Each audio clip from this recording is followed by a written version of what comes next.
अस्सलामु अलैकुम वरहमतुल्लाहि वबरकातुहू। नादरीन किराम, इस वक्त आप देख रहे हैं संदराल मीडिया और मैं हूँ आपका मेज़बान ताहिर जमील।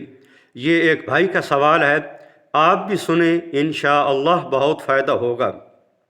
भाई ने पूछा है कि ये जो सबसे नीचे 4 नज़र आ रहा है, ये तो कन्फर्म है कि इससे मुराद रुकू है, तो सबसे जो ऊपर 7 है और बीच में ये जो 8 है, इन दोनों से क्या मुराद है?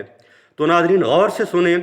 जैसे सबसे नीचे ये जो 4 है, इससे मुराद रुकू है, ऐसे जो सबसे ऊपर है उससे मुराद भी रुकू है। तो दोनों में क्या फ़र्क है? ये जो 4 है, इससे मुराद पारे का रुकू है, जबकि सबसे ऊपर जो 7 नज़र आ रहा है वो सूरत का रुकू है, यानी कि सूरत के यहाँ तक जो टोटल रुकू है उनको ज़ाहिर करने के लिए है। और बाकी बीच में जो 8 है, ये इस रुकू की जो टोटल आयात हैं उनको ज़ाहिर करने के लिए है। अल्लाह रब्बुल इज़्ज़त हम सब को तिलावत कुरान करीम का नूर नसीब फरमाए। दुआओं की दरख्वास्त, आपका मेज़बान ताहिर जमील। अस्सलामु अलैकुम वरहमतुल्लाहि वबरकातुहू।